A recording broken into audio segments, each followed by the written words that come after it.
Hello అండి, welcome to Vasantha's world. బాగున్నారా? మేమైతే చాలా బాగున్నాం, మీరందరూ కూడా బాగున్నారు అనుకుంటున్నాం. సో ఈరోజు వీడియో వచ్చేసి పాస్తా రెసిపీ అనమాట. ఇది వచ్చేసి నేను టిఫిన్కి అయితే చేశాను. మీ ఇంట్లో చిన్నపిల్లలు ఉంటే ఇది చేసి పెట్టండి, చాలా ఇష్టంగా తింటారు. అన్హెల్దీ, బట్ అప్పుడప్పుడు తింటే ఏం కాదు. సో మనకి పాస్తాలో దీంట్లో డిఫరెంట్ షేప్స్ ఉంటాయి. మీరు ఏదైనా తీసుకోండి, అదే టేస్ట్ వస్తుందన్నమాట. ఇప్పుడైతే ప్రాసెస్లోకి వెళ్ళిపోదాం. ఫస్ట్ అయితే ఒక గిన్నె తీసేసుకొని అందులో వాటర్ బాయిల్ చేసి మనం తీసుకున్న మ్యాక్రోని వేసేసుకోవాలి. ఆయిల్ కూడా వేయండి, ఆ వీడియో క్లిప్ మిస్ అయింది. ఆయిల్ వేసి మంచిగా వాటర్ బాయిల్ అయిన తర్వాత మనం తీసుకున్న పాస్తా వేసుకొని ఒక 4 to 5 minutes మీడియం ఫ్లేమ్లో ఉడకనిస్తే ఉడికిపోతాయి అన్నమాట. మనకి సరౌండింగ్ అప్పుడే అర్థమవుతుంది, చుట్టూ కొంచెం లావుగా అయినట్లు అనిపిస్తాయి. సో అవి ఉడికిన తర్వాత ఒక ప్లేట్లోకి తీసేసుకొని పక్కన పెట్టేసుకోవాలి. సో అన్నీ అలా పక్కన పెట్టేసుకున్న తర్వాత ఇంకో బాండీ పెట్టేసుకొని ఆయిల్ వేసుకొని ఫస్ట్ అయితే వెల్లుల్లిపాయలు చిన్న ముక్కలుగా కట్ చేసిన వెల్లుల్లిపాయలు వేసుకొని ఇవి గోల్డెన్ బ్రౌన్ కలర్ వచ్చే వరకు ఫ్రై చేసేసుకోవాలన్నమాట. సో ఇక్కడ చూపిస్తున్నాను కదా, ఇలా ఫ్రై చేసుకొని ఇప్పుడు చిన్నగా కట్ చేసి పెట్టుకున్న ఆనియన్స్ ఇవి కూడా మంచిగా ఫ్రై చేసేసుకోవాలి. ఇవి కూడా గోల్డెన్ బ్రౌన్ కలర్ వచ్చే వరకు ఫ్రై చేసేసుకోవాలన్నమాట. సో ఆయిల్ దీనికి ఎక్కువ పట్టదు, చాలా తక్కువ పడుతుంది. సో అవి కూడా ఫ్రై అయిన తర్వాత ఇప్పుడు క్యారెట్, క్యాప్సికమ్, మీ దగ్గర గ్రీన్ పీస్ బఠానీ ఉన్న అవి కూడా వేసేసుకోండి, బాగుంటుంది. సో ఇవి వేసేసుకొని ఇవి కూడా ఒక 50% కుక్ అవ్వనివ్వాలి, 100% అవసరం లేదు. 50% కుక్ అయిన తర్వాత ఒక కప్పు టమాటో వేసుకోవాలి.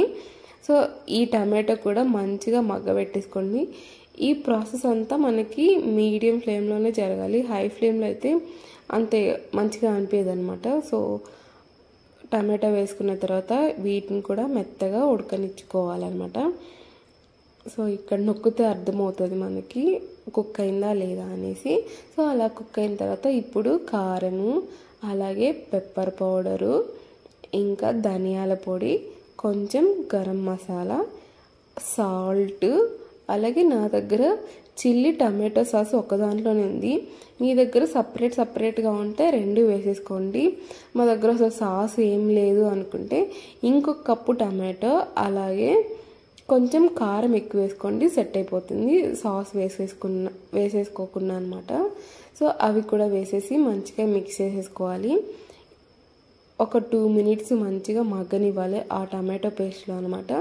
అలా మగ్గిన తర్వాత మనం ఇప్పుడు పక్కన తీసి పెట్టేసుకున్నాం కదా పాస్తా, సో దాన్ని వేసేసుకోవాలన్నమాట. ఇది వేసిన తర్వాత మనకి ఎక్కువ టైం పట్టదు, 2 minutes హై ఫ్లేమ్లో సాటేజ్ చేసేసుకోవడమే.